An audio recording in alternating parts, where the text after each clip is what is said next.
Okay, it is Thursday, October 30th, 2025.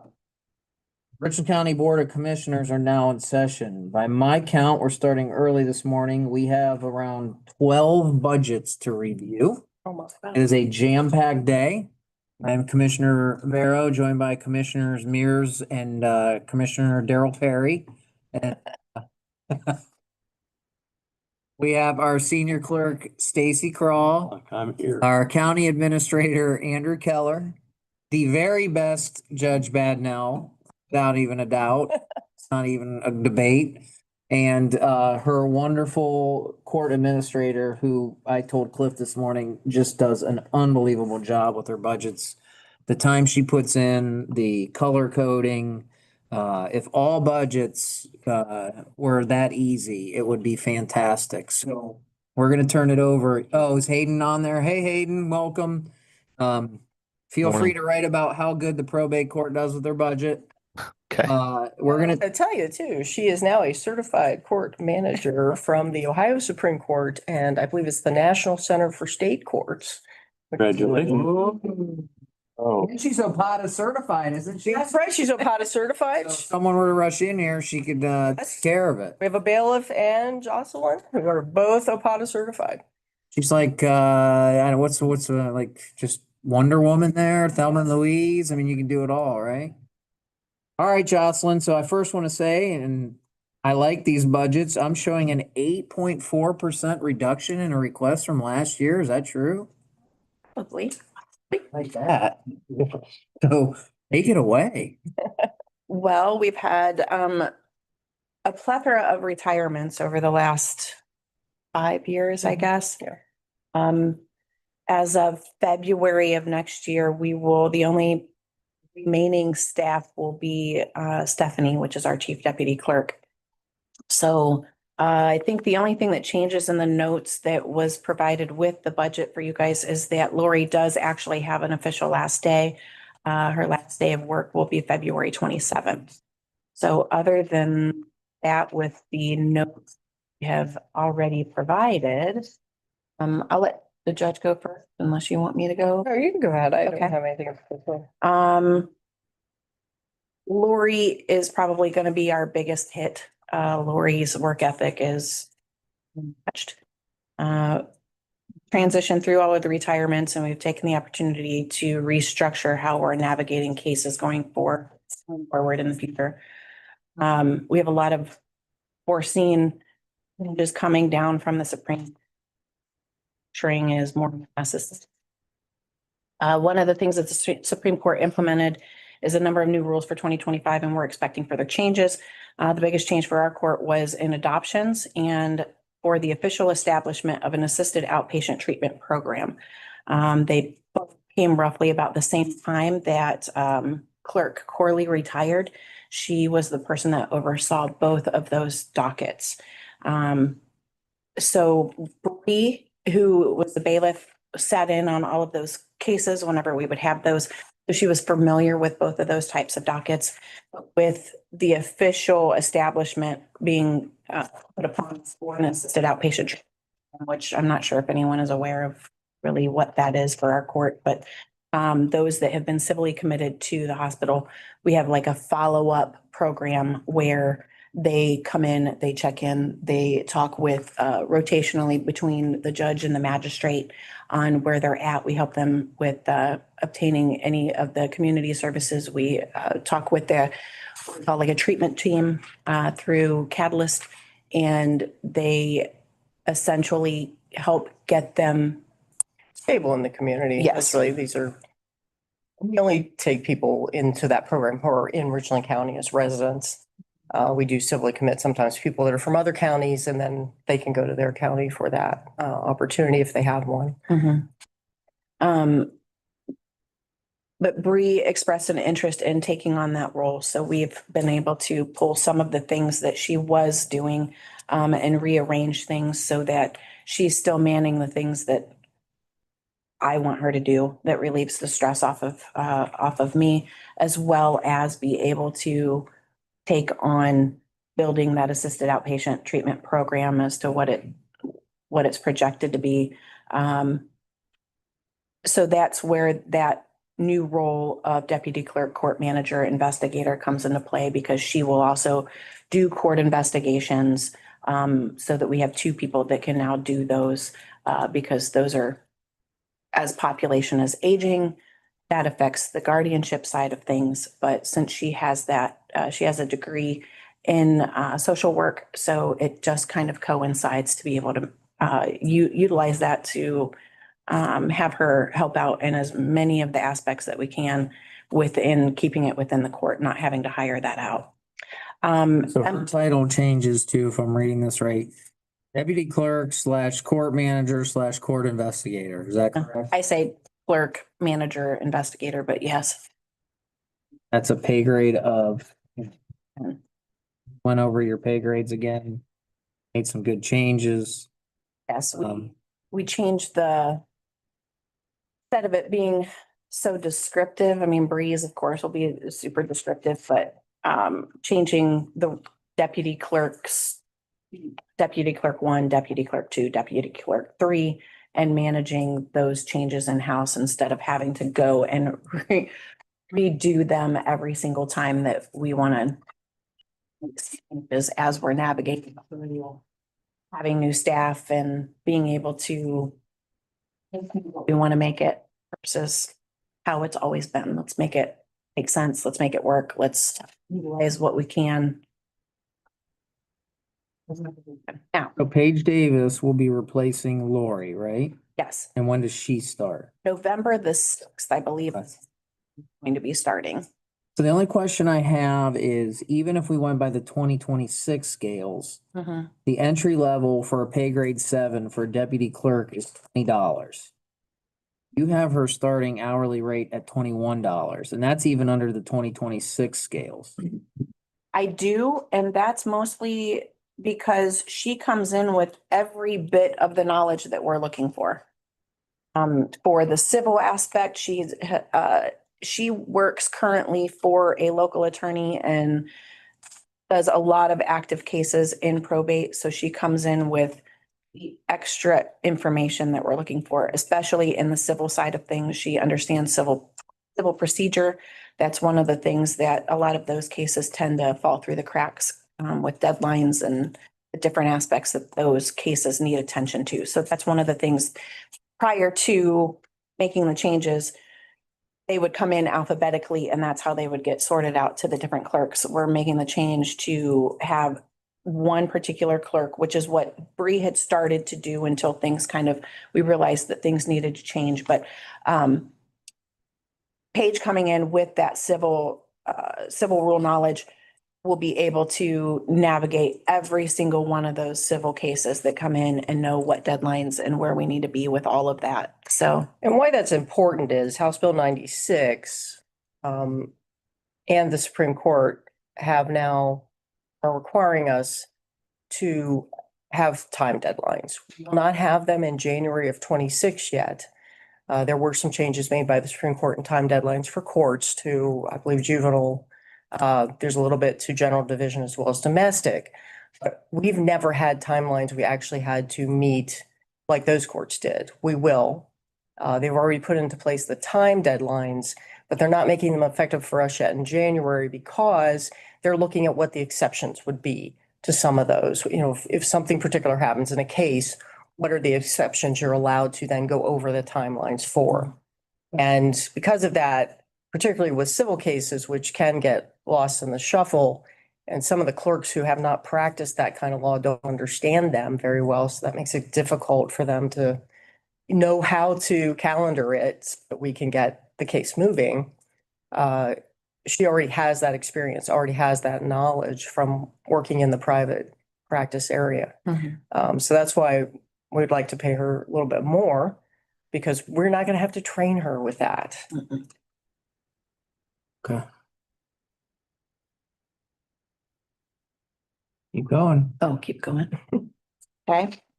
Let's see here. Emma is our newest hire. She's done really well with alleviating a lot of the pressures from the other that is put on the other clerks. And he's asking to do more, so she's been a great asset. area that's currently suffering is in our guardianship area. We had 56 newly filed guardianships in 2024, and we're already at 56 at the end of the third quarter. With a higher percentage of population being older, it's likely that those numbers of guardianships will continue to increase. Now, that's just newly incoming cases. The average steady pending cases that are constantly being touched over the last 5 years has maintained between 640 and 650 pending cases. So you're bringing those in, some are going out, but we're still staying roughly at about that 640, 650 cases.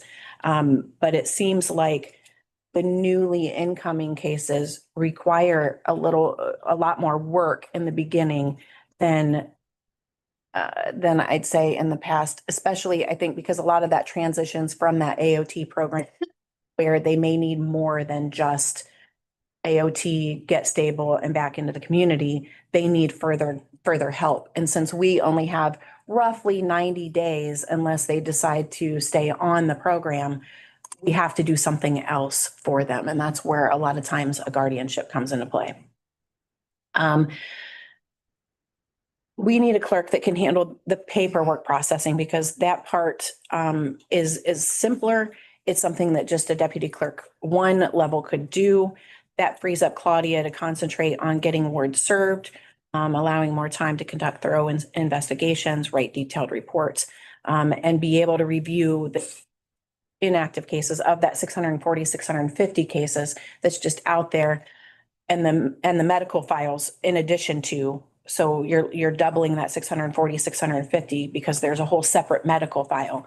How many of those probably could be closed? Not sure, because we're simply maintaining instead of going back and looking into those and being able to see what we can do with those. It would also give her the time and opportunity to go out and visit people that are under guardianship to make sure everything's going well, try to head off any problems. Whoever's their guardian, frequently, if it's a family member, like a parent, they're getting older. And a lot of them don't plan for what's going to happen next once they pass. And so it would be a good idea for her to be able to go and check out what's going. People are at this stage. Do we need to start helping them think about what's the next step? Who's going to be the guardian if you can't do it anymore because you're physically unable to? One of the other things that we'll be looking into for the upcoming year is statewide, everyone is struggling to find court reporters to transcribe hearings. For us, it's mostly civil hearings that end up going to the appellate court. Unfortunately, family dynamics are not what they used to be. People fight far more over what's left in someone's estate, sometimes prior to them even going on to meet their maker. Our court cannot employ a full-time court reporter, and we're not at liberty to provide advance notice to obtain a court reporter or contested proceeding in enough time. So we intend to look into sending a clerk for certification to become a court reporter in order to transcribe hearings in-house. That's the only position that we can foresee needing to create a description, review the wage scale.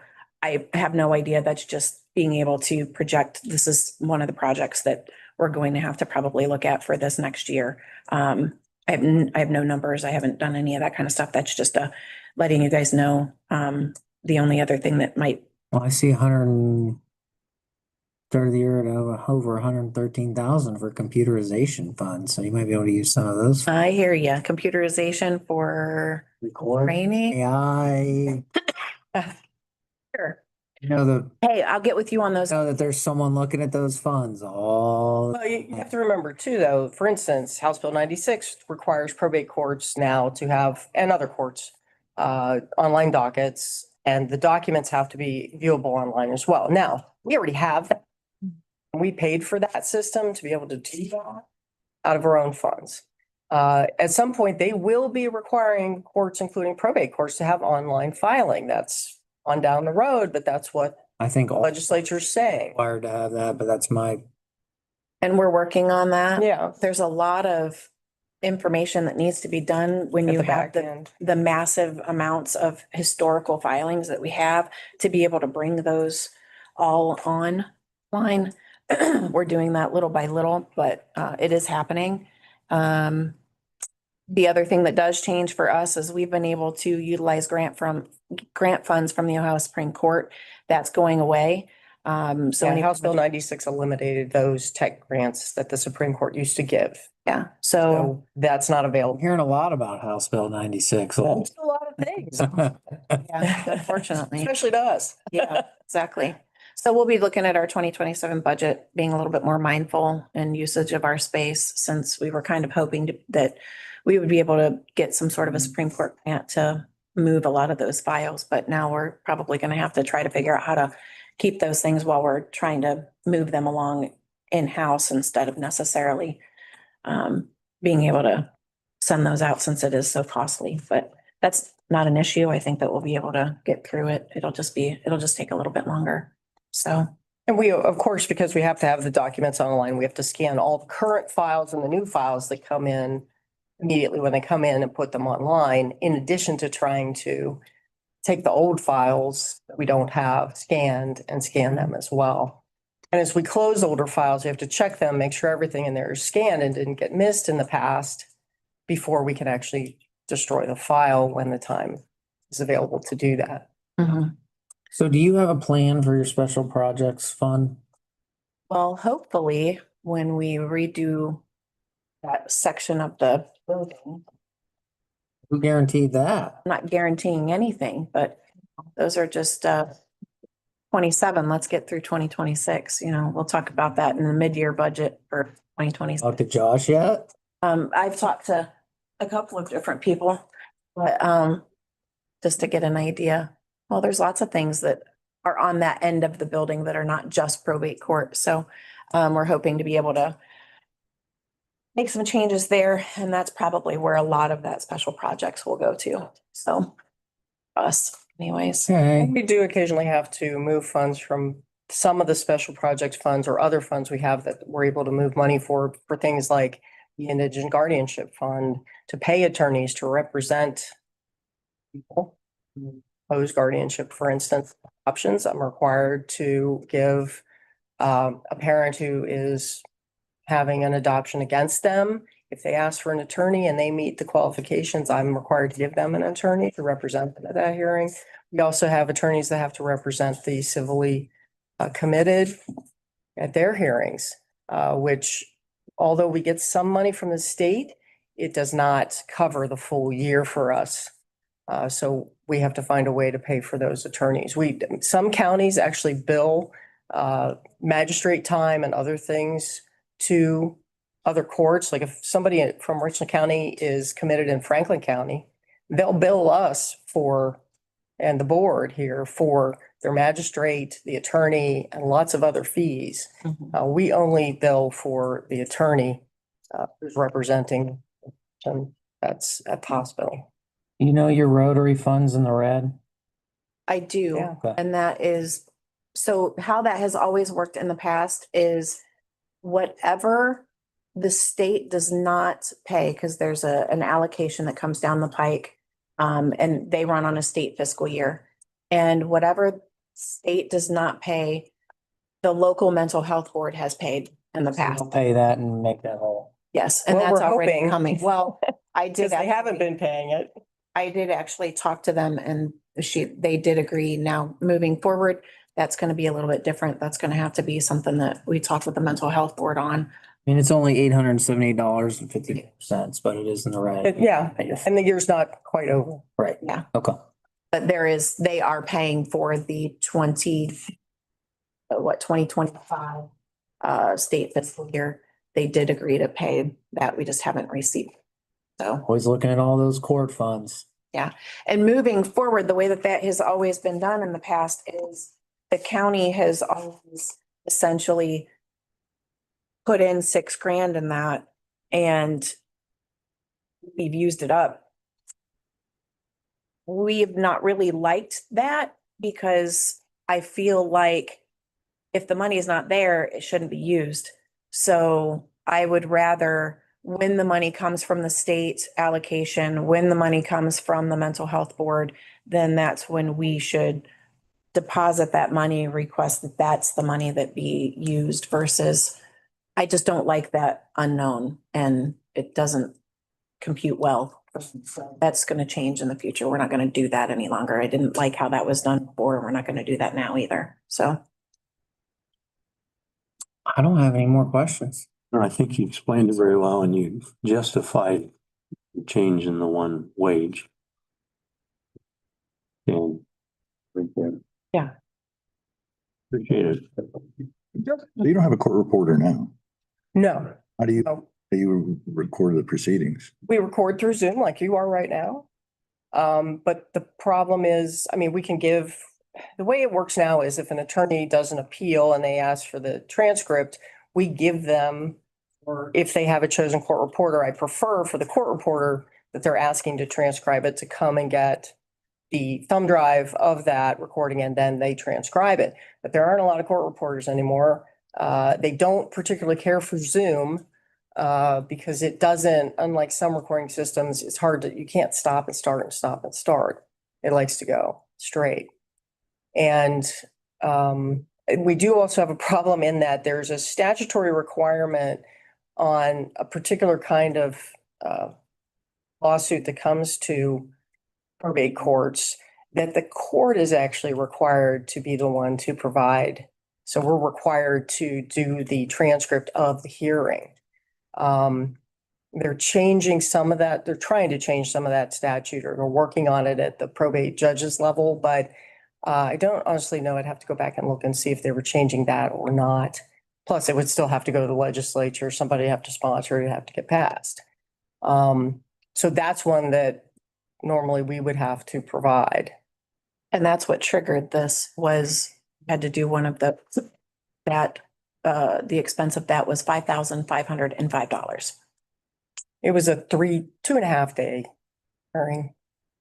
Yeah, and given how family dynamics are changing and lots of those types of cases kind of dabble out there. Luckily, this is the only one that has made it as far as it did, but we foresee that probably happening in the future. More often. And that was only 2 days. So if you get a large family that wants to battle and continue that, that could be 5 days easily. And that's a lot of money that you're not expected. It's not like Yeah, you you don't know when it'll expected happen. to set aside $5,000 or $5,500, but you know, that kind of thing changes. So we would like to be able to have somebody in-house that can handle that versus sending that out.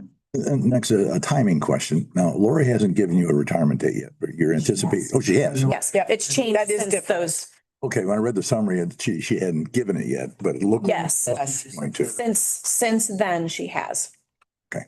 Yeah, her official last date of work is February 27th. Perfect, okay. And kudos on the budget summary. That was really well written, covered a lot of questions, and it was really comprehensive, covered it all. That was really well done. If possible, yeah. Hayden, any questions for probate court? Nope, I ditto the board. Thanks for the detail.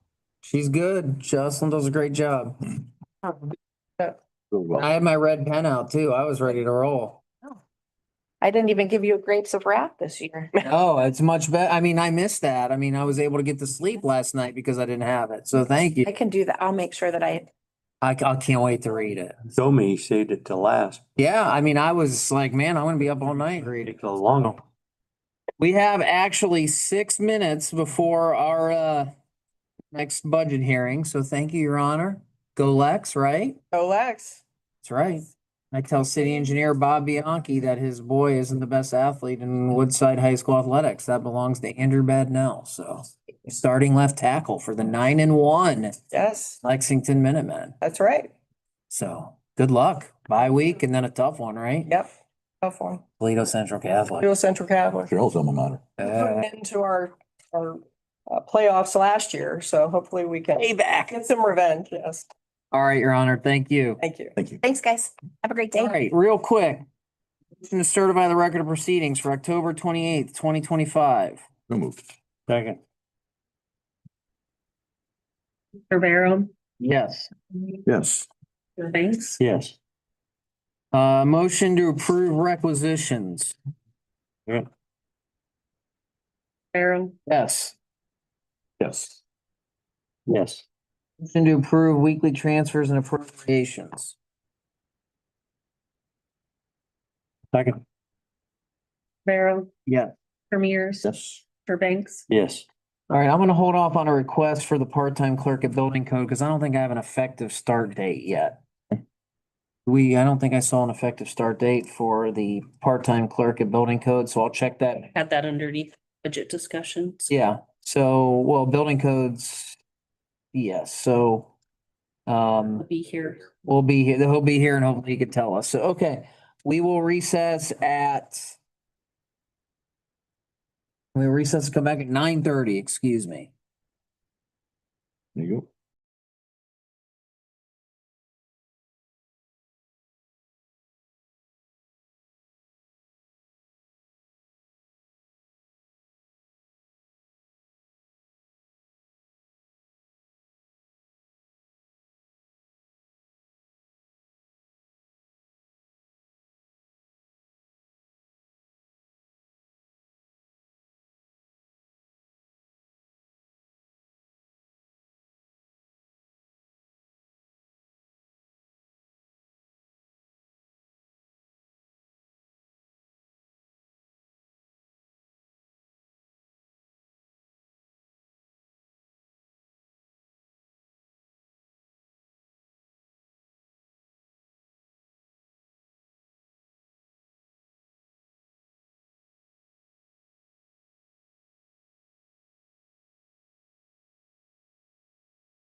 Okay, we are back in session 9:30. Very, very, very busy day.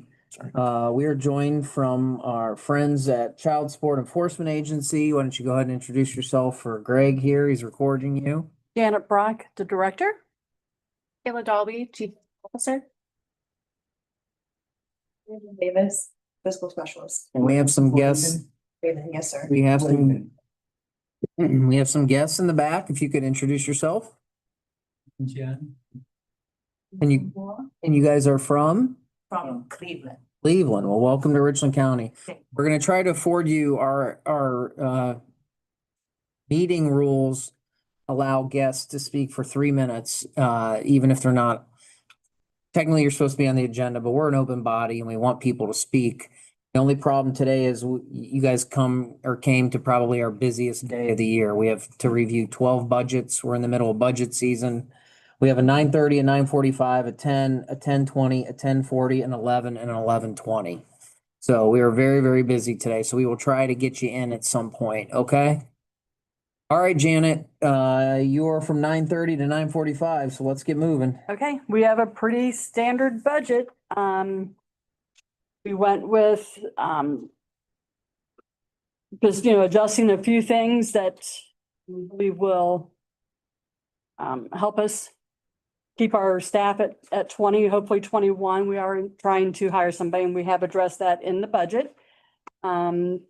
We've adjusted for that salary. We've adjusted for Corsa and a couple other things, but the rest of it is standard. As you know, our budget revenue comes from the state and the federal. So we've got that on the top side, where we should be. I noticed kudos to you, Janet. Good.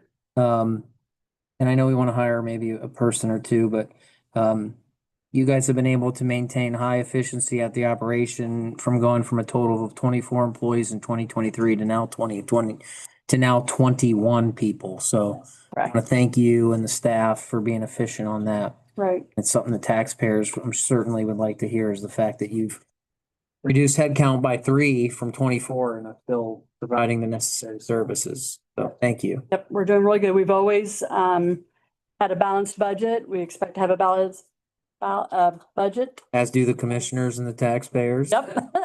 Yep. So we expect that at the end of this year and we expect it for the next going on. Definitely our carryover has increased a little bit each year. So I think that we're holding good. We don't have any issues with federal or state funding coming in. As far as we know, we've not been given any heads up on anything happening. So we're doing good. If you were to give a couple highlights for the budget for Craig here and Hayden, what do you think they would be? Just that we have always prided ourselves in keeping our budget tight where it needs to be but still being able to give the community the money or the services that they need.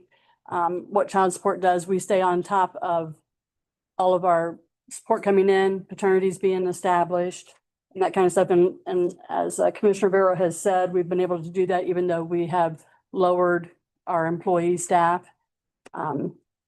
Over the last couple of years, we've been able to maintain all of our percentages to be higher than the state average. So Richland County is really doing a great job.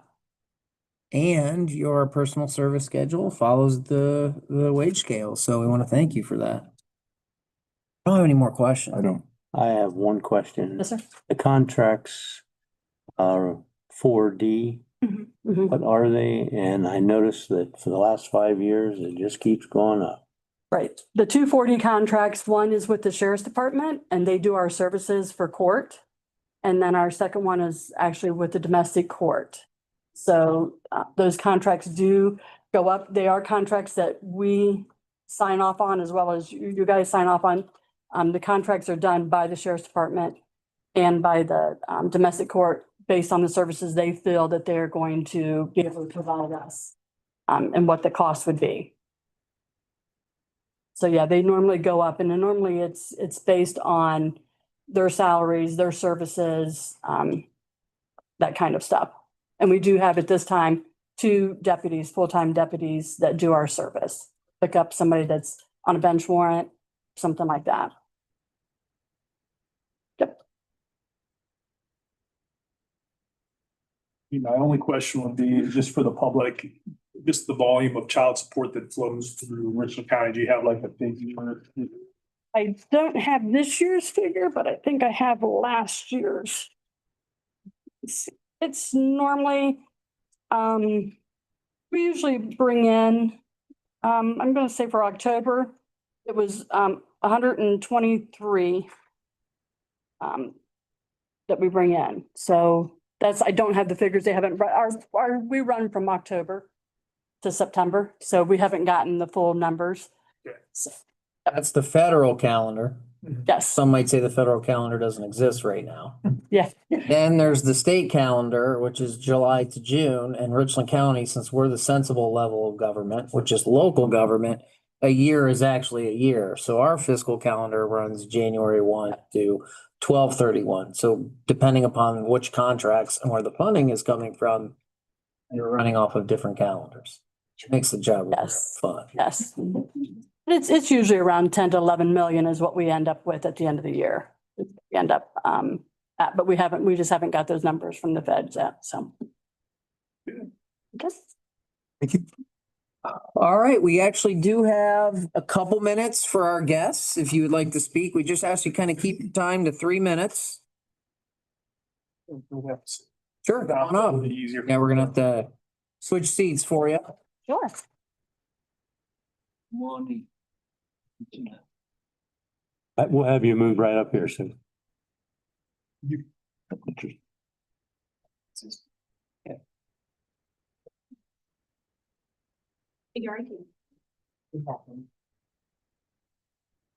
Like to talk about the threat from the Chinese Communist Party, this world. It is very serious. And 26 years ago, Chinese Communist Party started the persecution of Falun Gong practitioners, which follows truthfulness, compassion, and tolerance. 100 million people have been persecuted. They are kicked out of school and no jobs, no income, and arrest them and put them in prison. And they even kill them. They kill them for organs.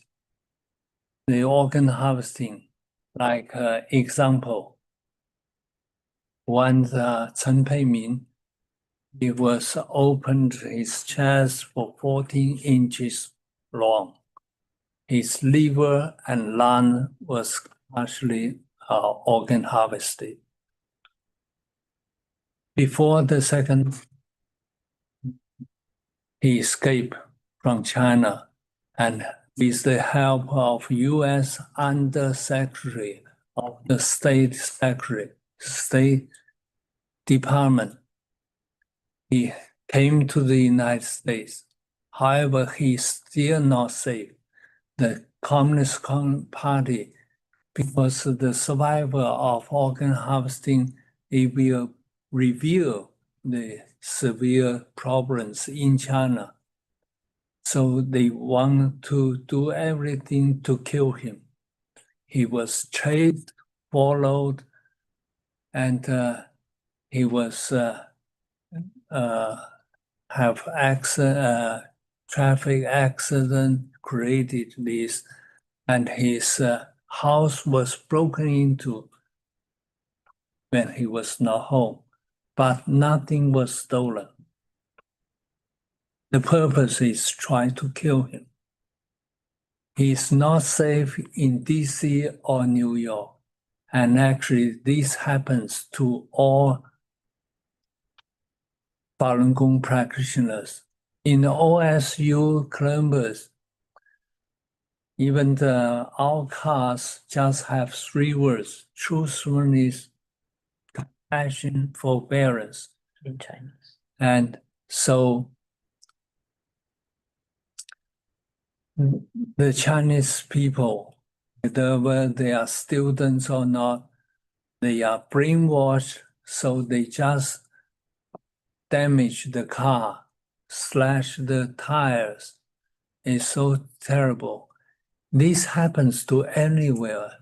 And Chinese propaganda just brainwash the Chinese people for 76 years. Now it has moved outside. Chinese CCP has spent $7 billion each year on the Chinese media, newspaper, radio, television. And that's very serious because Chinese people do not read or listen to English news. So these they are completely dominated by Chinese ideology. And also they spend on New York Times or Washington Post and the major media, the whole section. So when you read the paper, you do not recognize it's the advertising. They brainwash all Americans. And so that's why you see the communist ideology in the United States so influence so much. And what's more important, they say, even the Western media saying US so bad, Germany is so bad, democracy is so bad. And then they imported this and saying the Western media saying so, and to tell the Chinese people. They are all propaganda. And in Cleveland, say example. I just asked you real quick, we have a 9:45, so we just asked you if you could maybe wrap this up a little bit, okay? Yeah, Thank you. okay. And let me just say, under this influence of the propaganda, they just in 2004 and 2005, 2024 and 25, they use 250 mass media threatening and bomb threatening to forbid Shen Yun to perform. Shen Yun is an American company. And even in Canada, Kennedy Center in February, they have a bomb threat. And also in Cincinnati also. This happens just too many. And even if we have a Chinese colleague, he or she may not say whatever he should have think. He just got the idea from the Chinese ideology. Yeah, thank you. Thank you. Thank you for coming down. Anything that we can do locally, anything. That's right. That's the one. And the Senate. House has already passed the bill to support Falun Gong. It's a Falun Gong Protection Act. Now is the Senate is waiting to prove. If you can call the senator, ask them to prove the bill is S-17 called Falun Gong Protection Act. I will email you later. And to do this, it will not only help 100 million people who cannot speak, but will stop the organ harvesting, all this by the government officials, military, and the whole system is doing that. And now the organ harvesting is so rampant.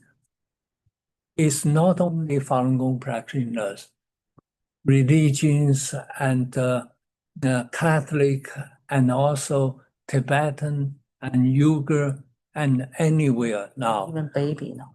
even babies, I just read an article on that. obviously. So we need to stop that one. That's been Yeah, around so long. Right. And if you don't stop there, they will go spread to the whole world. and that has already spread to this country.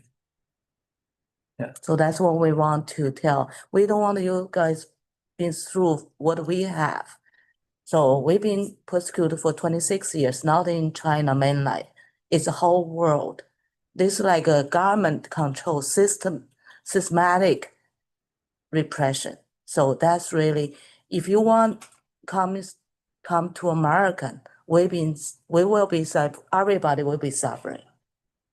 We love this country. We We don't don't want to suffer happen. again in this country. We live here 38 years.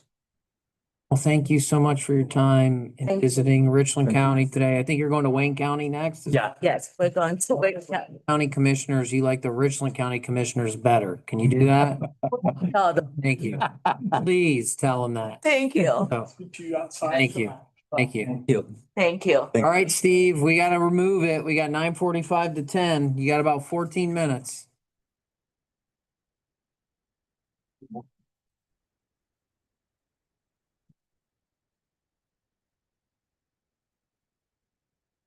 Gentlemen, good morning. Steve. Before we get going, I'll ask for a motion that we authorize the hiring of a part-time clerk at $15.74 per hour, effective November 6th, with a probationary period in accordance of our policy manual. Part-time temporary, Part-time temporary, Part-time temporary. not to exceed, was it 6 months? 6 months. So moved. Second. Commissioner Barrow, Yes. Ramirez, Yes. Commissioner Banks. Yes. All right, now you have 13 minutes, Risser.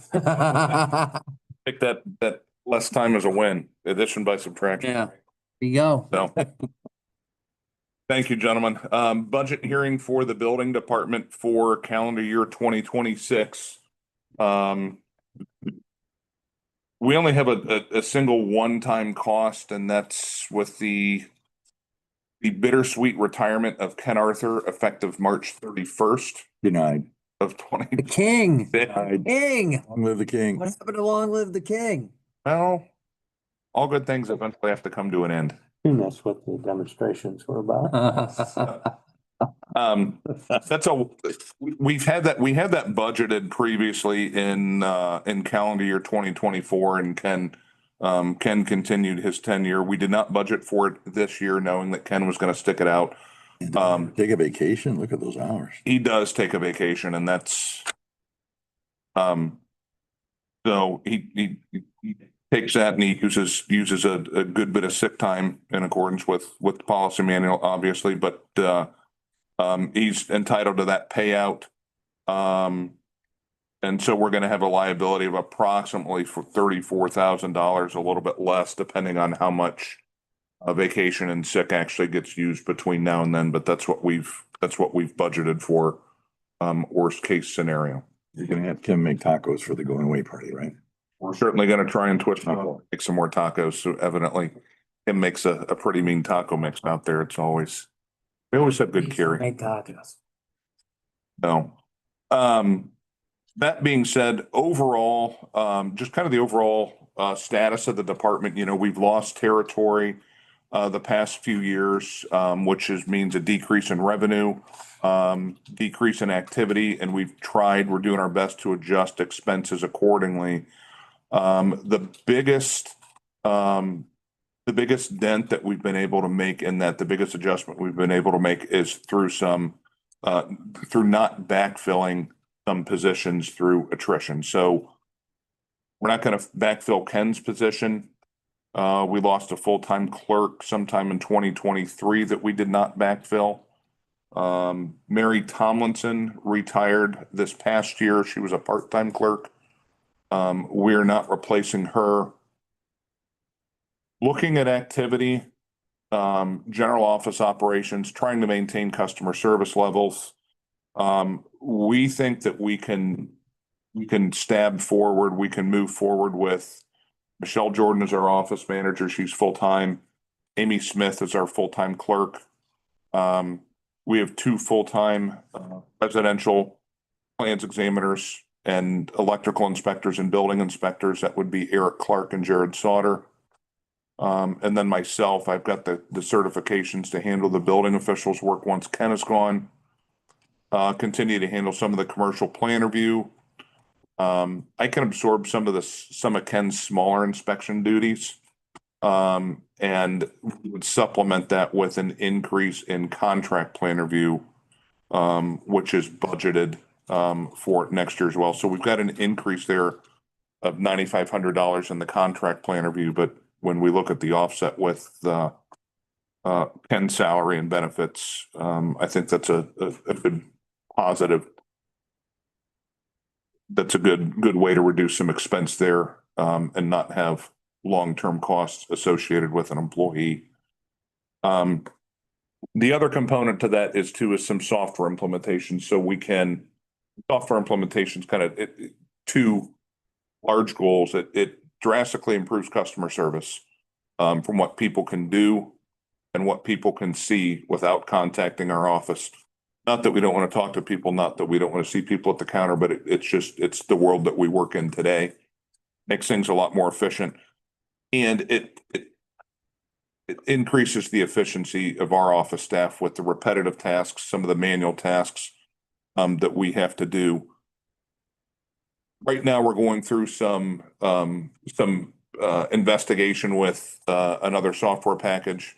And I pulled the estimated software costs out of the budget for next year because of the uncertainty right now and what those costs are going to be. The estimated right now, looking at the software package we're looking at through the auditor's office, through Tyler Technologies that provides a lot of other software services to the county. We're looking at probably a $30,000 to $35,000 annual maintenance cost on that software. There's also some implementation costs. We just had a demonstration earlier this week with the other departments. We've got to do some roundup, some chatting with those, see who's interested. The quote that we have would then be adjusted accordingly to whoever's interested in how we share, if we are able to share some of those costs among departments. So that's a big component for us operational wise. It's also a big component financial wise. I don't know that I have enough information that I can accurately put something in a budget request other than a wish. And I don't like to put wishes in the budget requests. So just making sure I'm looking at this. We do commercial for Crawford County, Richland County, excluding Mansfield. And Erie, which is a municipality in Wyandotte. Is that right? That's correct. It's just the only municipality in Wyandotte, right? Correct. And then we do residential in Richland County, but not Belleville and Mansfield. We do Belleville commercial. Correct. We do the Village of Crestline and the City of Galleon, but then that's only electrical residential. Correct. You got all that? Oh, yeah. That's why I ask every year where we're at with who and what we're doing where. And our unzoned townships remain Butler, Cass, Jefferson, Plymouth, and Worthington. Is that correct?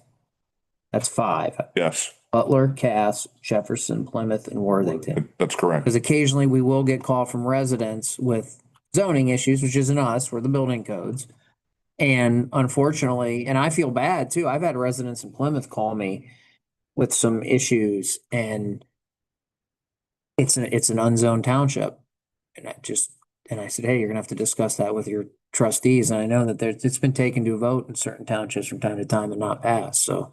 But they call us, I think, understandably not understanding the issue between building codes and zoning, but yeah, we have 5 townships that are unzoned. That's correct. Always make sure I check that every year. Thank you for the budget explanation, by the way. You're welcome. Nowhere near as bad as Jocelyn Patton's last year that we called Grape the Brat, so.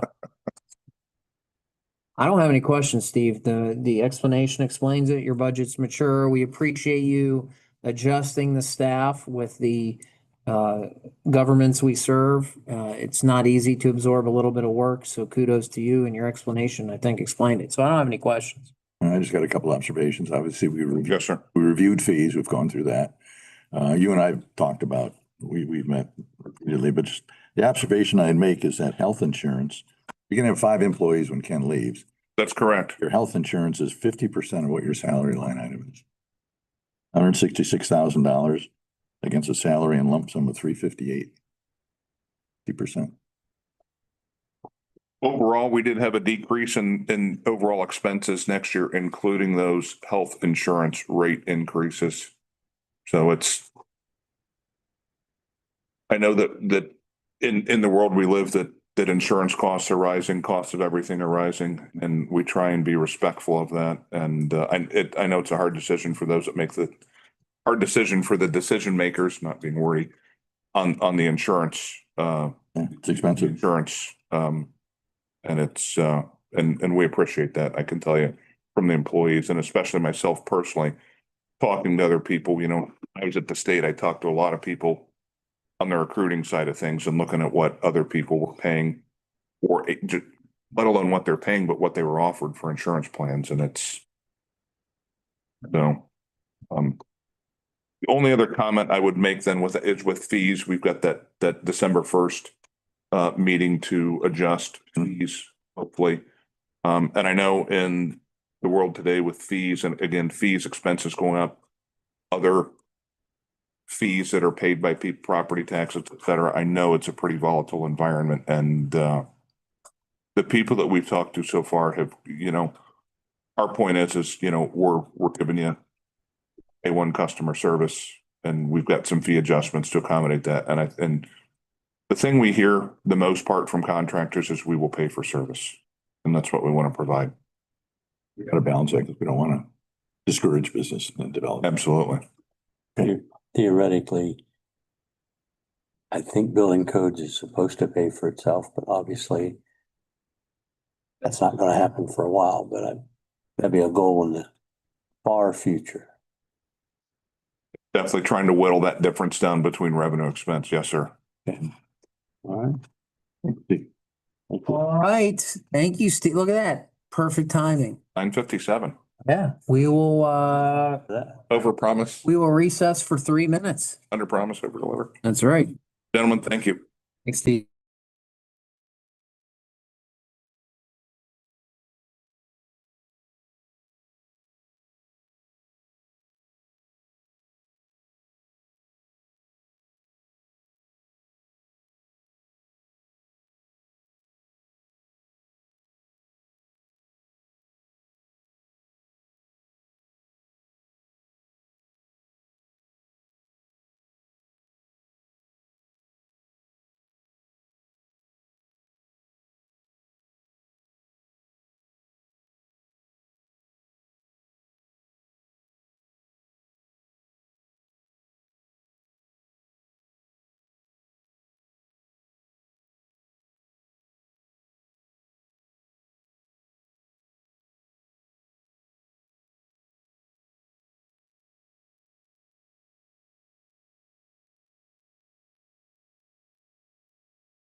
A light.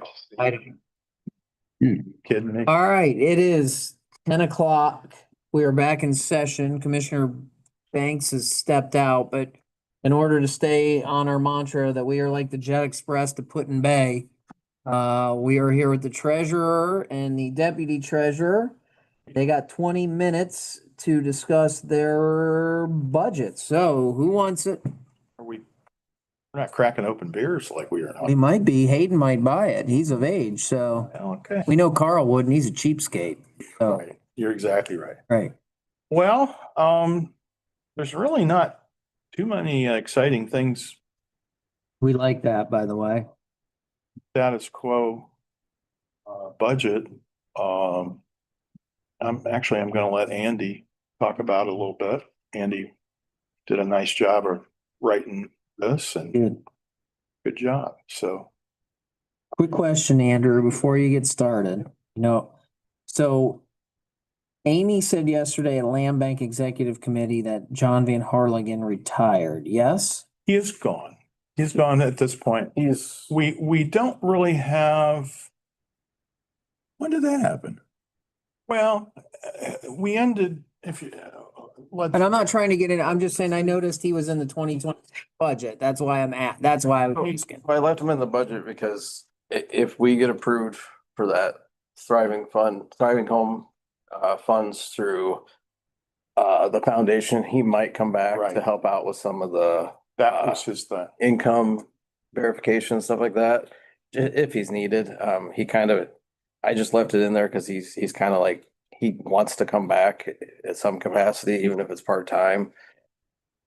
With insurance is kind of why he had to retire when he did. He had cataract surgery and something else. It cost you a lot more, so. Well, he's our HUD guy. He designed all of our software to qualify everybody. Everything that you guys look at when you're trying to figure out somebody qualifies. John did all that. I'm good. Well, he's got a lot of experience over at the city over all those years.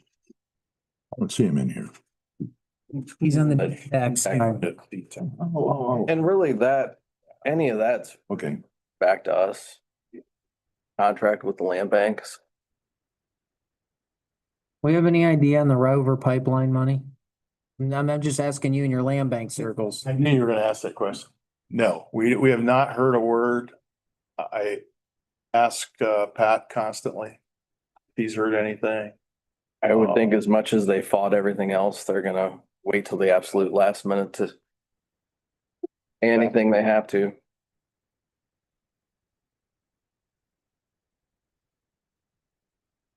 Considered delinquent yet? Oh, yeah. Oh, yeah. Is there any Oh, yeah, a lot. conversations that need to be had with the prosecutor's office? That one.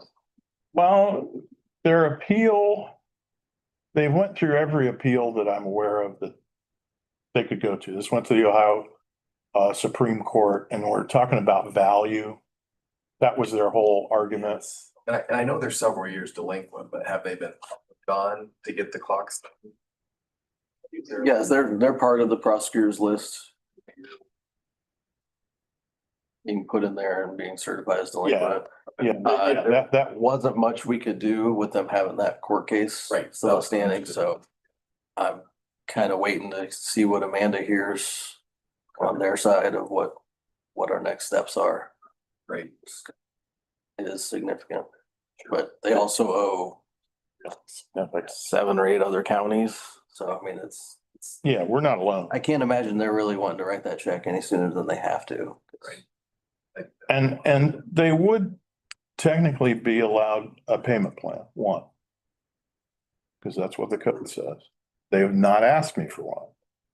And I don't know that, here and again, I don't know that we're there yet. I'm sure there's still some arguing back and forth about all this. So, but believe me, we're keeping an eye on it. I only asked from a land bank perspective because we know that'll provide the land bank with revenue. And we know we have a good land bank that could absolutely use the revenue. Yeah. So, Well, and it's Shelby home. Shelby and Crestview schools would be. Shelby and Crestview schools, absolutely. It would be, I would imagine they're gonna file with the federal Supreme Court. Suspicion. we shall see. Okay, sorry, that's what I was asking you. No, we talked about that. I knew you were gonna ask. It's on my questions to ask. I don't have any. But I really don't have any more questions, Bart. You guys submitted a pretty reasonable budget. I mean, we're buying a scanner to replace our old scanner that we've had for quite We've been talking about that for a while, so Yeah. Amber's been yelling at me for that forever, and I said, well, then get a scanner. Yeah, I think we've had the tech come out and look at it and it's just, there's kind of rollers in it that keep the checks running and once those start to go, it jams up and it's fine. I have no questions, although I do have a comment. Okay. That would make it, in my opinion, a little easier. Once I know this, and Andy and I had a discussion. I know what you're gonna ask to. Yeah, the interest income, once you put that down. Put a line down. Okay. And total for the. Gotcha. And you didn't sandbag the interest. I appreciate that for 2026. I'll take that. I mean, that's still pretty good.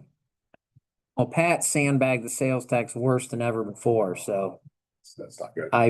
It all comes down to the Federal Reserve, really. Right. And that's a hard one to know. His comment was yesterday. Yes, I did.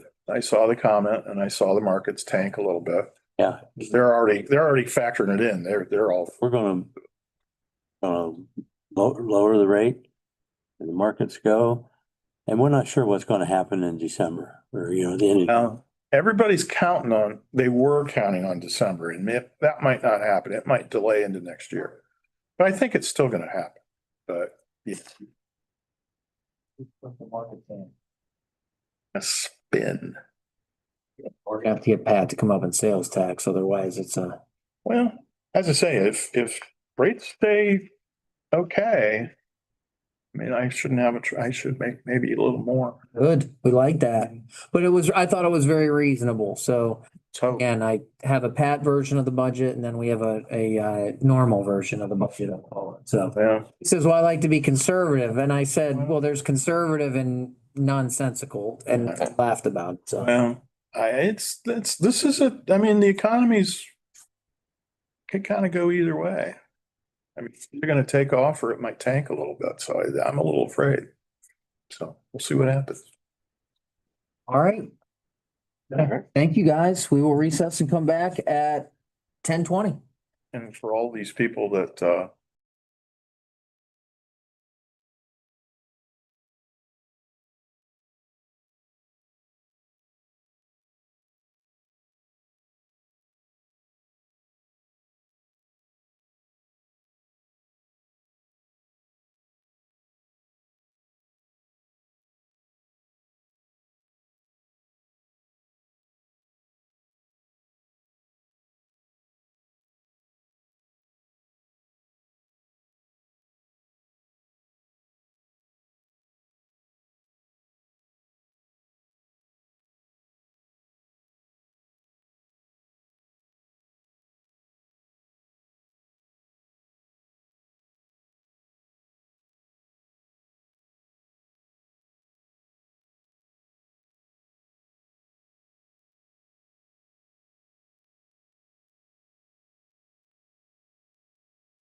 All right, 10:24, back in session.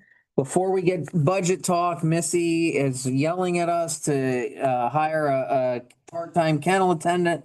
At this time, I'll ask for a motion. By the way, it's 14:14. You No, own I checked. it again? Listen, I have not had enough caffeine to start with you today. So besides a cup of coffee, Hayden, that Missy's gonna owe me. I would like to ask for a motion to authorize the hiring of a part-time kennel attendant at $14.14 per hour, effective November 6th, with the probationary period in accordance with our personnel policy manual. So moved. Are we replacing someone? Yes. Deployed, right? She's getting deployed. So her last day was like the 26th, 27th. Second. Commissioner Romero, Yes. Mears, Yes. Commissioner Banks. Yes. All right, Melissa, let's talk about your budget, which we know remains razor thin. So you do a great job out there. That is no way a statement on the staff, who is wonderful. The volunteers are wonderful. It's always been razor thin, and while the dog numbers are coming down a little bit, they're still at high levels, and so Yeah. thank you for what you do. We're excited about the air conditioning, and take it away. Everybody is excited about the air conditioning. I had Dr. Phillips' office just send me a copy of what had been donated to their office through our volunteer groups that fundraise for us. $1,000 donated to them. We've spent $28,000 there this year, so on medical bills. So I'm incredibly grateful for the volunteer groups, because we couldn't afford to do a quarter of what we do for our dogs if it wasn't for them. So overall, we had talked about the biggest change is going to be the $2 increase to dog licensing, which is going to give us a little bit of an increase. Unfortunately, it looks as though we are still going to be in the red, although we haven't had the end of the year license push, and sometimes that puts us up a little bit higher than what I've estimated for. Also, in December, we tend to get a lot more donations, so we're already about 4,000 what I had estimated short. So that may go up too. And then we have a couple fundraisers planned as well for the end of the year between our two 501c3 groups. So hopefully that will help that huge deficit that we have for next year. And what was your monetary award for having the best chili at Ontario? You know, that's just bragging rights. That's all we got was bragging. You know, we use it when we try to adopt out the dog chili. We're like, hey, she has award-winning chili. I mean, like, but so far. That was good stuff. It was really good. Yeah. I was like, can you bring that in for us? And she did not, so. I took some home. It was nice. It was not spicy and I enjoyed that. So you have a $250,000 revenue for your licenses. Looking at historic trends, do we feel that's realistic? It's for 2026, that's with the $2 license increase. Well, that's right. Jeez Louise. I just said. Never mind. It's okay. I feel like maybe this negates a little bit of. No, you still owe me a coffee. There's a lot of budgets going on and it just. A lot of numbers. Can't take that back. You got a lot of line items in and out. Yeah, we do. We do. And then another big change too with our expenses is our Rascal Pay and Neuter Fund that comes once a month. Went from $24,000 a year to $36,000 a year. They changed that this year, but we were lucky enough that one of the nonprofit groups covered for us. So didn't have to move a whole bunch of money around for that, but it will be $36,000 to host them next year. And then our utilities, our water bill has gone up significantly as well. Everything else really though, aside from the utilities and the rest of it has stayed pretty similar. Utilities will certainly go up because of the air conditioning. Well, hold on though. Remember, we have those giant commercial air conditioner units. Yeah, we had like running. eight, Yep. 10 floor units that had been running nonstop Yep. from like May until So it may not, we talked about that, yeah. it might be equal or less, because it'll be more efficient. And the only thing I worry about when I look at your budget is I see what the carryover. Mm. And that one jump from 24 Mhm. going back down again. Yeah. And we're expecting you to, Yeah, maybe cover that difference.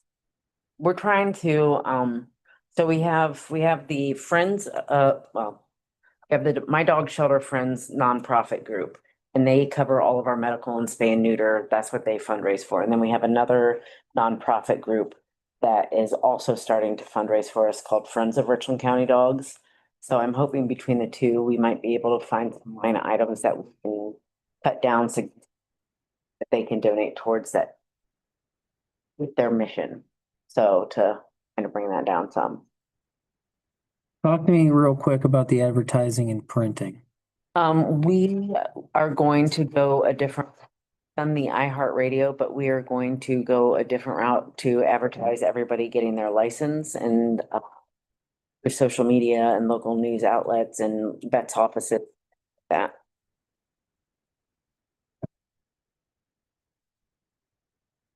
I don't have any more questions. I don't have any.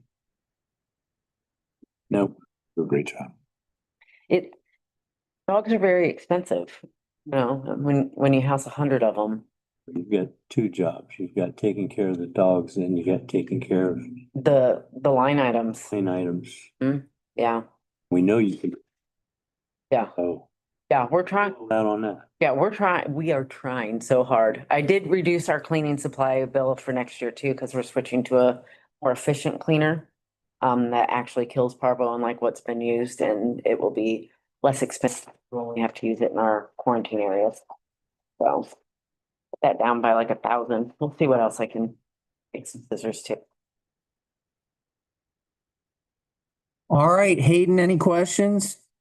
I'm okay. Thanks, Missy. Okay, we will recess and come back at 10:40 with Dayspring.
Okay, the Jet Express to Put in Bay mantra continues. We are right on time. It's 10:40. It's time for Day Spring. We love Michelle. We love the staff. We love the residents. It is a gem of Richland County. 20 minutes. Let's rock.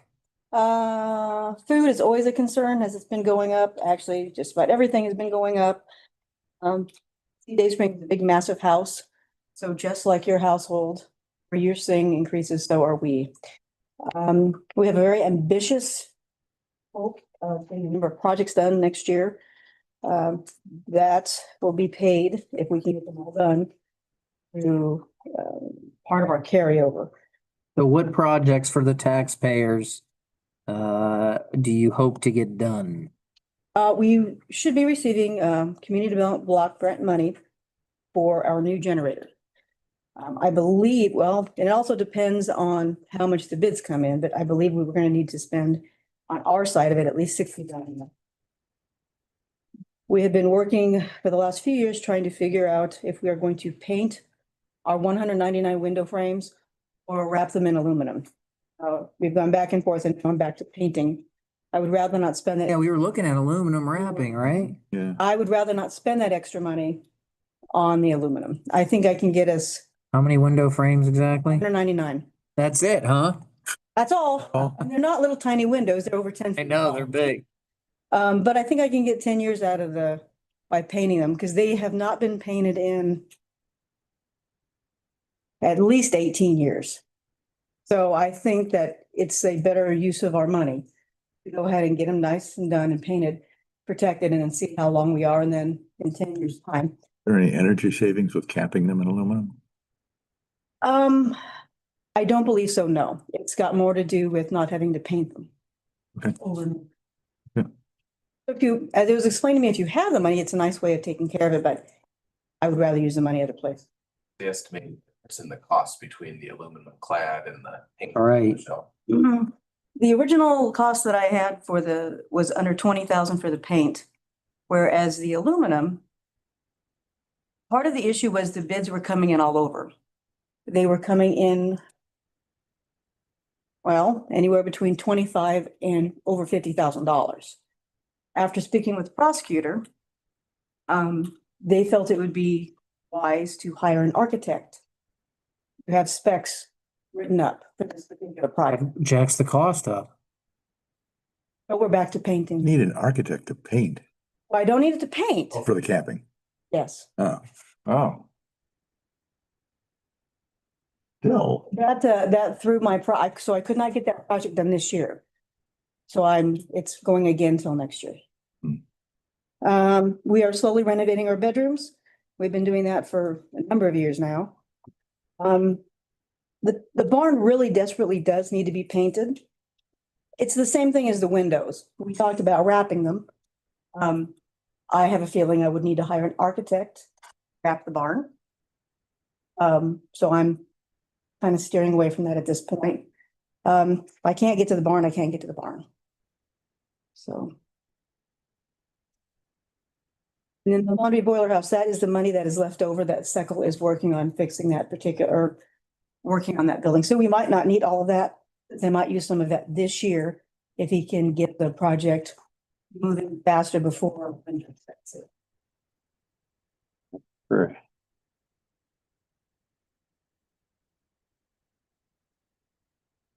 Staffing's pretty consistent.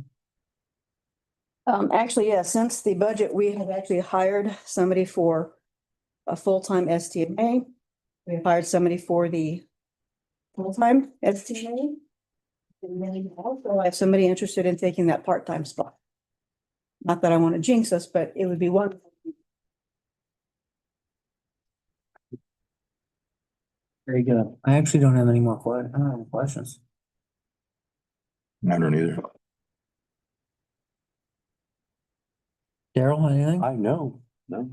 Hayden, any question about the distinction between painting windows and aluminum wrapping them? I'm okay, Tony. Yeah, that would be confusing to have those range of prices. All right, Michelle. Thank you for the wonderful job you do. Truly love Day Spring. Beautiful home. Just drove by it the other day. So it looked great and your staff does a great job. And thank you to all all you do. Thank you very much. And if you have not had a chance, please drop by before all the leaves fall off. It is pretty gorgeous right now. All righty, we will recess and come back at 11 o'clock. $100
All right, it is 11 o'clock. Your Rich County Board of Commissioners are now in session for soil and water discussion.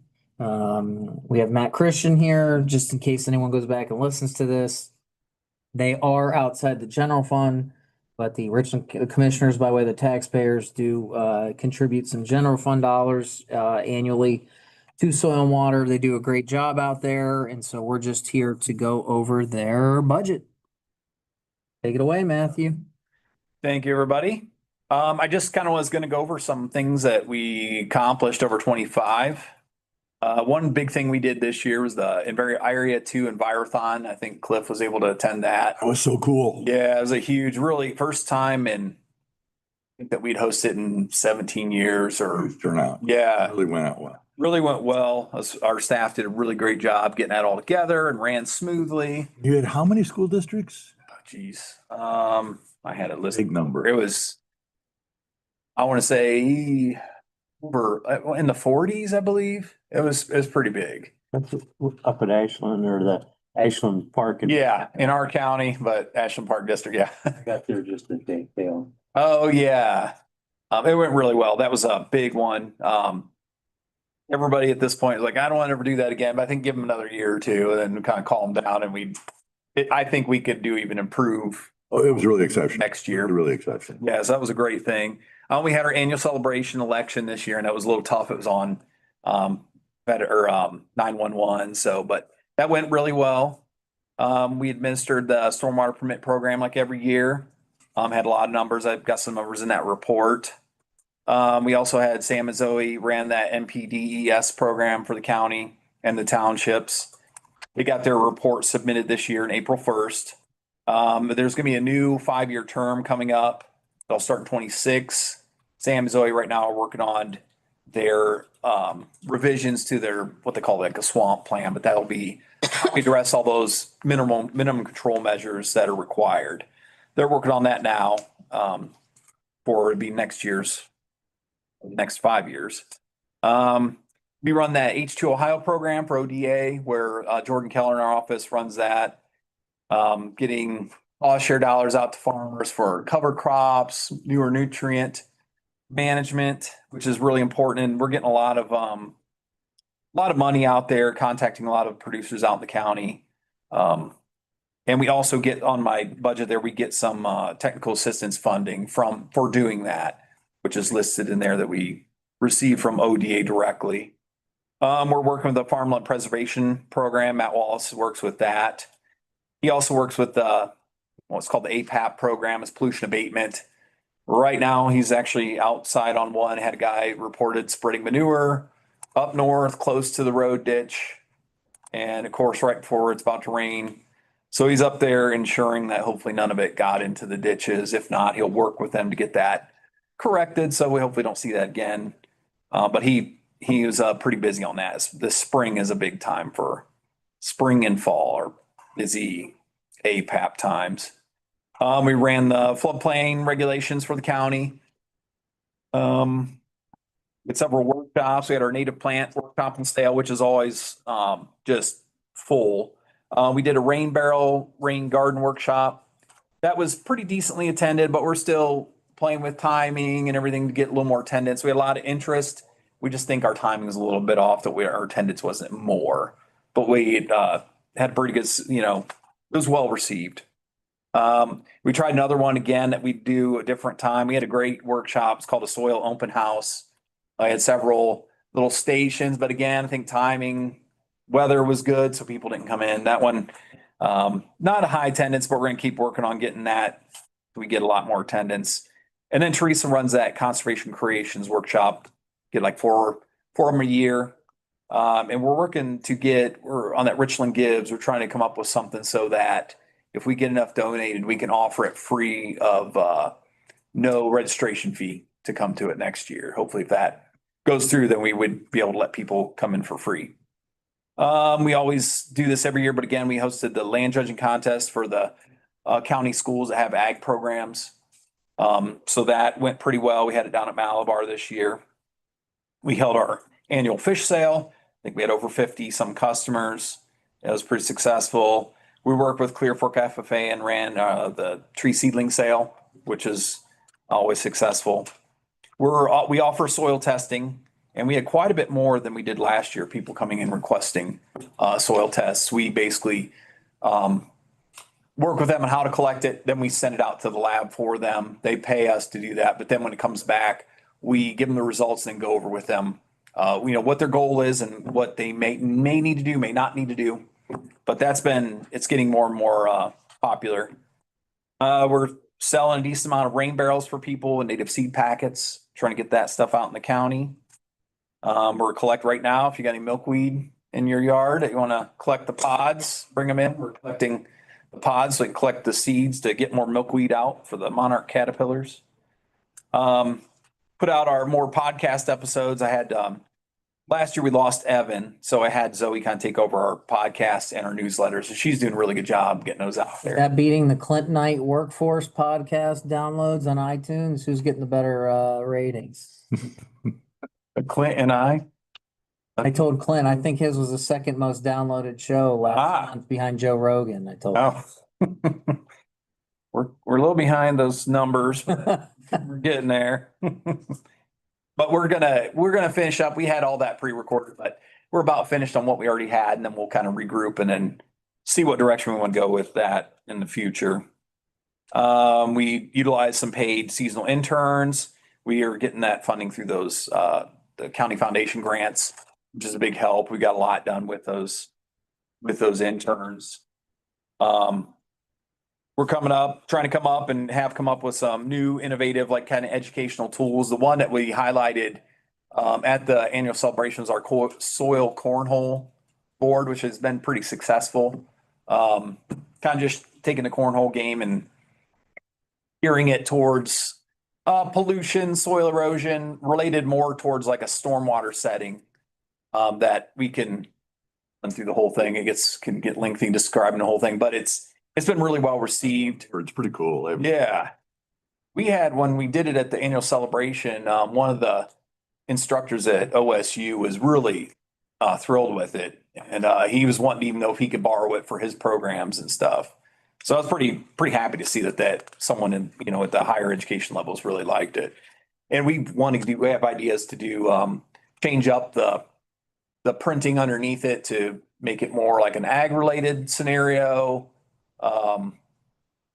And just some other scenario, I forget off the top of my head, maybe forestry, but some other ones to kind of get that message across on soil erosion and those kind of topics. We also we built this box this year. We're going to do a little better next year, but to show people like different cover crops or different plants, when it grows, they'll see it's built out of plexiglass, but they can see how roots go down in the soil and how that's important to hold down soils and just actually see how far down they can actually go in the soil profile. And one thing we're going to do again this year, but last year we had pretty good success. We do one of those trees at the tree walk at Kingwood. And last year we did kind of spelling out the components of like a ideal soil. Different bulbs represented different components, minerals, elements. And we even had, I think a lot of kids liked it. We put worms on the tree. So that caught their attention. Microbes, all the things that you would find in soil, and had out on a tree. And it was a pretty well received thing. This year, we're going to try to do something showing soil erosion from like silt fence, showing a silt fence on a tree, different bulbs representing soil and water, and how the silt fence kind of keeps the soil from getting through it. Our volunteer program run by Teresa has been successful. Very important for us. They come in and do office work for us. We had one individual who was our volunteer of the year last year doing a lot of scanning we have a lot of these old ag plans or old tile plans, conservation plans that we keep. Sometimes we get people come in and may ask like, hey, I'm redoing a field. Do you guys have that old tile map? And we might have it, and they might be able to utilize that to plan their new tiling. But he's been going through scanning all those old files for us, cataloging them. Very important. A lot of volunteers doing our rain gauge monitoring. We've got lake monitoring volunteers, and the total we have 72 volunteers. They logged about 2,500, hours through us. Saved us, that value of saved money is about $82,000 that we've saved through that. So very big, important program, and give all the credit in the world to Teresa for getting that developed for us and up and running and going smooth. This next year, we're looking to hope to broaden more partnerships. We want to work more with solid waste. With the Park District getting a new director, I've been talking with Jordan a lot. We've got some ideas on how to come up with some interesting things for the public to see that would relate to us, also relate to wildlife. And OSU Mansfield, been working a lot with them and kind of building a good rapport with them to get might host some workshops out there or events out at the campus as well, which is a great thing to have nearby. One thing I put on the budget this year, and what we'd like to do is we have an equipment shed out there. It's on the west side of the property. It was there before I started my first time at Soil and Water, and it's definitely shown its age. Erica was asking to replace that years ago. Okay, we'd like to replace it. I think there's probably more animals in it than equipment at this point, because I think they're getting through the siding. Can you store a gator in there, stuff like that? Yeah, it's not big enough for it at this point. I know they mentioned in the past building something a little bigger that could store the gator. Where do you put that now? We keep it at Solid Waste is letting us park it in there fenced in. We keep our trailer and our gator there. We keep it in the trailer, keep it parked in their locked facility. If you get a new one, would you put it in the new shed? If it was big enough, I would probably have to bump up the cost, but 20,000 is the same size then. A little bigger for. I think a little bit bigger. And I was figuring out a better replacing the pad to put it on. I don't know if I think I figured trying to do concrete.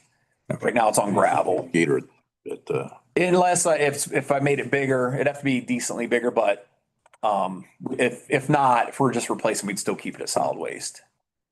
And one thing, it won't be this year. We adjusted to losing Evan last year. I think we're doing a pretty decent job, divvied up his duties.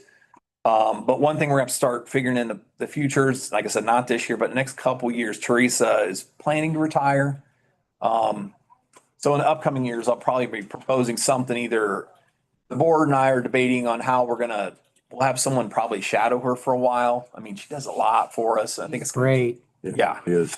I think it's going to take a while. I don't think a 2-week shadowing her is going to be enough. So I want to look that. Yeah. Creative, and your whole staff is really. Yeah, your staff is. Yeah, I feel real fortunate being my first full year there. That a great staff. Sam and Zoe are really good at greasing people. Yeah, and I like them dealing with a lot of people don't come in happy dealing with and they've had a really good success getting those people talked down and dealing with them. They're not unhappy when they leave. So that's what I wanted. Big question I always ask every year: where are we at with the state match reimbursement rate? There in 2023 it was 92, and now it was 80% last year. It was around last year. I thought we were a little over 80, and I projected a little low just in case they drop it. It gets a little lower than they anticipated. I think they were talking around 82.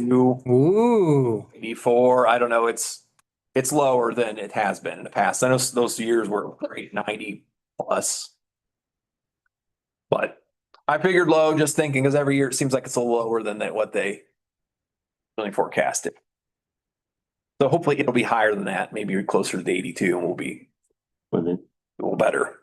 The only thing, it's $20,000 deficit.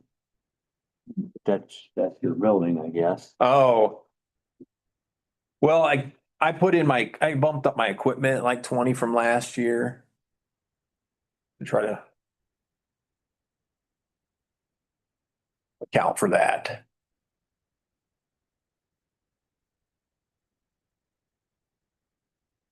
The $7,500 for the software, track software. See, you weren't able to make the demo yesterday, but that is the software that people to go in now and see where their permits stand. Is that what that is? That one, if not with our permit. Your permit. Yes, yeah. So it tracks, logging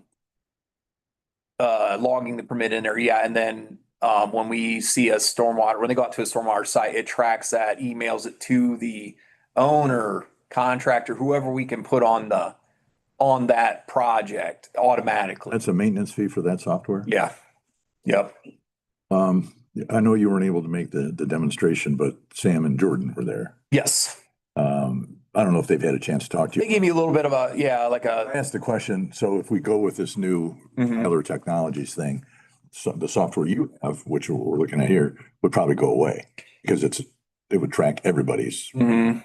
Yeah, and we wanted to, I The talked, thing on that's steep, we think. So okay. we need some discussion. But Yeah, and I'd like to discuss more with I'd like to compare apples to apples with what SwiftTrack does for us versus, because we did discuss that, like if this can do what we need with stormwater, then yeah, we could let the SwiftTrack thing go.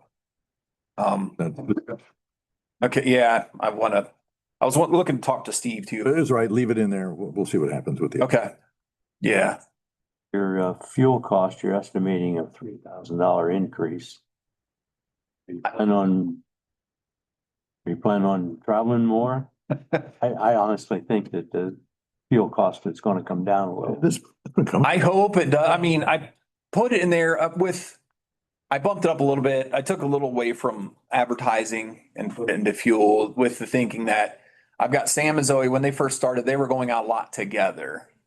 And they've been going more separately and gonna be more and more. So I wanted a little more to account for them being out at the same time, and they'll be hitting more miles. You just have the one vehicle? Right now we have 5. Oh. Yeah. Okay. We have one that I'm debating what we'll do once it's getting close to kicking the bucket. I mean, it's still runs well, but it's starting to show. I mean, it was bought when I was there, my first stint in soil and water. So it's getting up in age. I think it's a 2005 or 2007. So it's a truck. You don't have anything in this budget for a new vehicle though? No, not at this point. And I will look at, whether we would even replace that one once it's gone. So there's possibility we can make it work without even having that one once it's done. But the rest of our vehicles in pretty good shape. About the rest of them. We have one that's getting a little older, but it's doing pretty well. Our Honda CRV. Which is typically used, water inspections. I think Zoe likes to take that one. You can tell because the seat is almost on the steering wheel when you get in.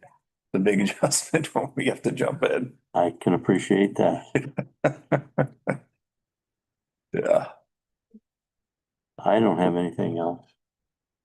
The only thing we like to say, and Daryl's right, I mean, we know your board ran, so we certainly give deference and respect to that, but we do like to see county agencies have a balanced budget even within that fiscal year.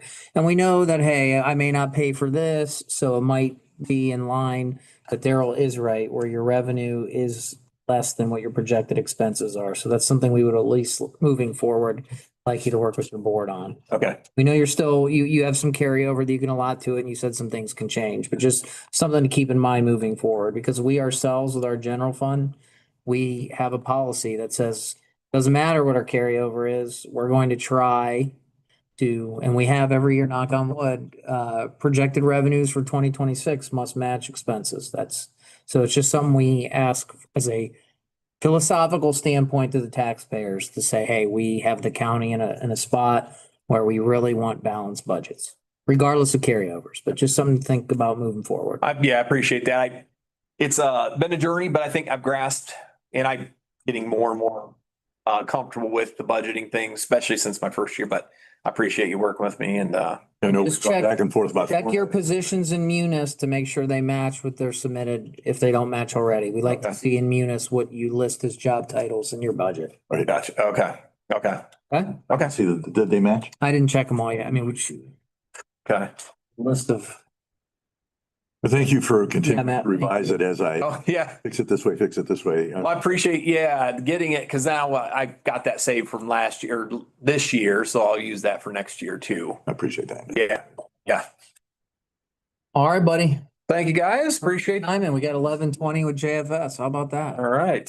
Well, thank you very much. Appreciate it. Appreciate the support of the commissioners. Got it. Does that mean you need less money? Good when elected to your board. This year, I believe it was uncontested. It was Leonard Fox was this year. That's one thing our board's been working on, trying to get, people to run for board. It's kind of hard sometimes to get candidates. I mean, when I worked there, my first stint, sometimes we'd have, for one position, might have 3. But they're working good. Like Greg Timberlake is really getting out there and talking to people. I think Gene, Gene McClintock also has been good at talking to people. Yeah. Yeah. And trying to get out there, get our feelers out there. I know we had a lot of board on there.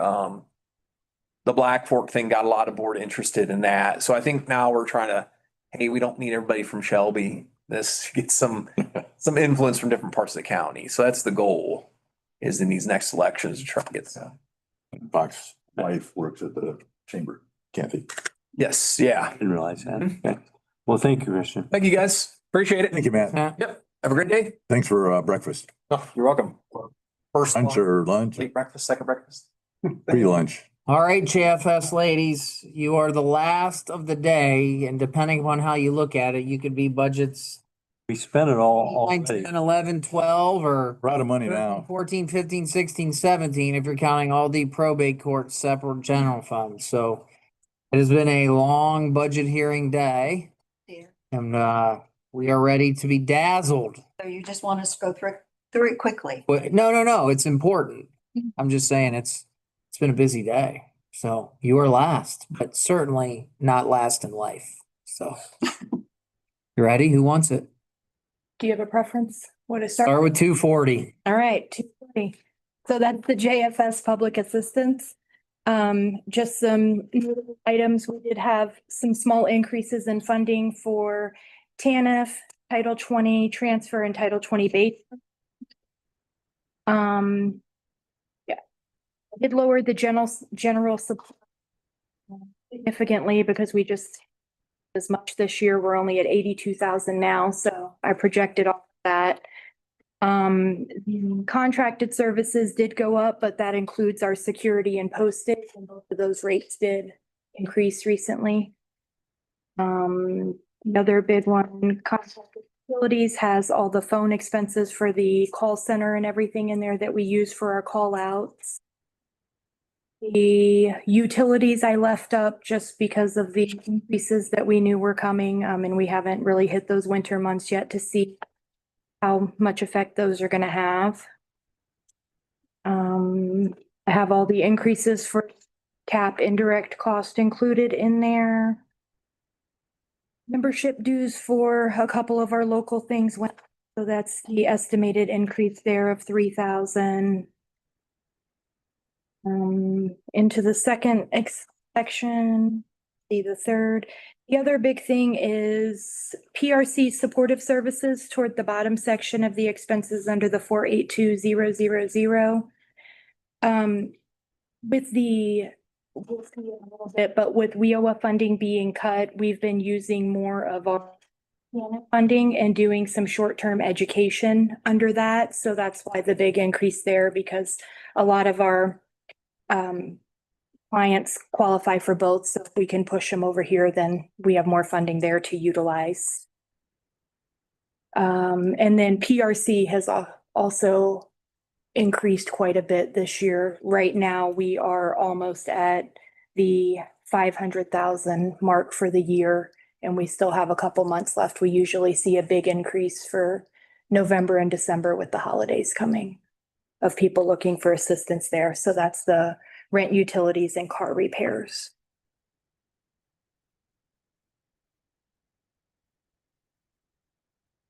Toby? Yes. Down here, the total wages. Column's not wide enough, so it didn't show up a number. Okay. So narrow, and I know that's pretty wide. You probably can't get anything else in there, but there's a couple of them you can. Yes, okay.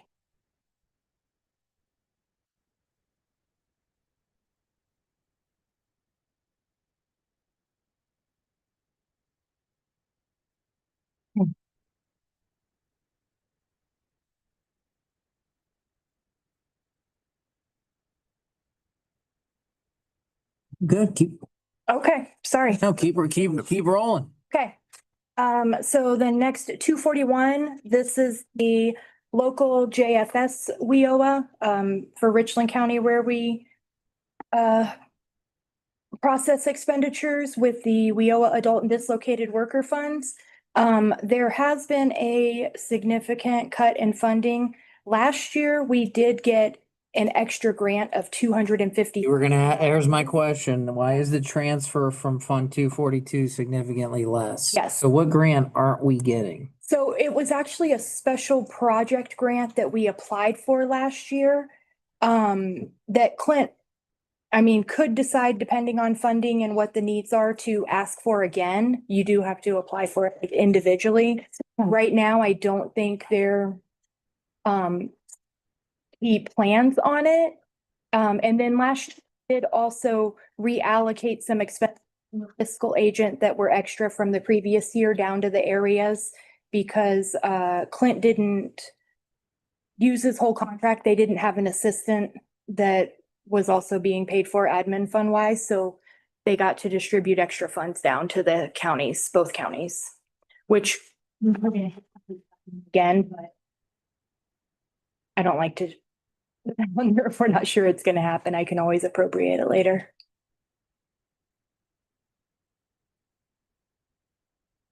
Any questions on this? Nope. Okay. The 242 is the area fiscal agent. That's for area 10. So you can see the decrease in funding slightly there. That's because all the funds go there. So you have the amounts down here are what gets sent to Richland County and then what we transfer out to Crawford County. Out of that larger part of that. That's why you see most of the difference in the funding through Richland County. And then but we leave a 200,000 on the fiscal agent for their budget and expenses at that level.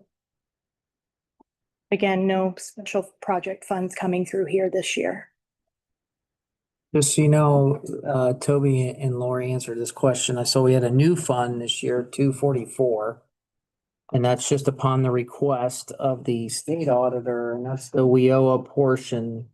That's for youth, correct? Yes. So that was just moved out of the other WIOA fund, new fund, which is 244.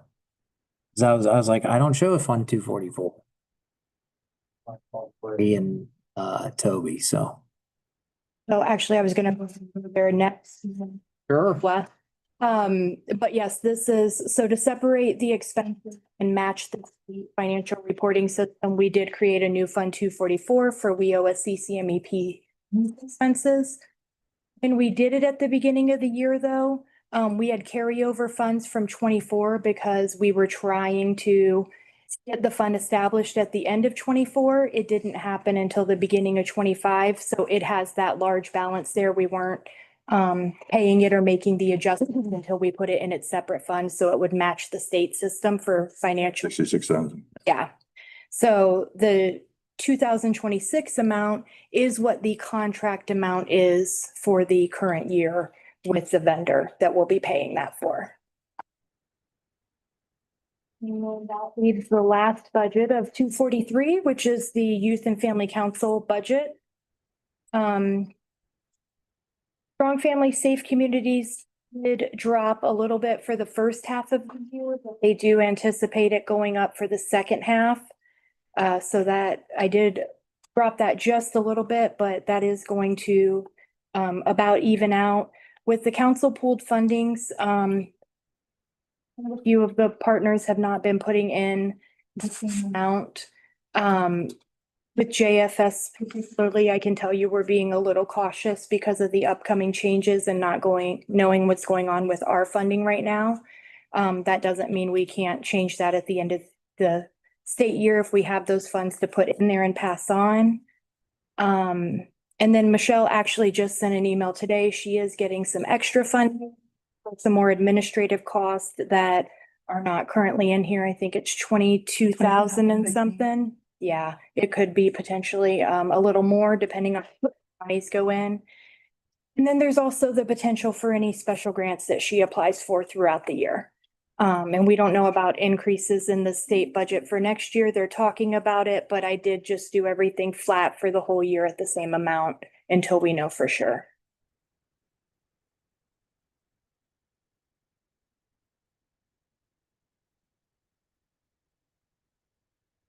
The council's pooled funds That's, we're getting, that's kind of went down. Except for mental health board, Sherry gave more this year, 50,000. Yeah, we have a few of the contributors who have not put in as much. The other thing, director, it was a like half-time position cost-wise because of the affiliation with WIOA. So that reimbursement's not coming back for salary or anything there either. And with pooled funding, can I speak on something? I just want to say I've been really intentional about not using pooled funding for any services that we're providing for youth because I've been fortunate enough to be able to use FCSS funds or any of our Strong Family Safe Communities funds. So I've been really intentional about really trying not to use pooled funds unless it's absolutely necessary, just to keep those. You with a shortfall of about 72,600. Yeah. And that's if all of the contracts go Right. to extent and everything. And, you know, I do every estimate at the full amount, but we usually don't hit that full amount for them. So. I don't have any questions. I'm good. Great job. Yeah. Thank you for the work you do. Thank you. Absolutely. Great thing for three of you. And Very much. A lot of the people that work for you. Sure do. You do great service. to the community. Thank you.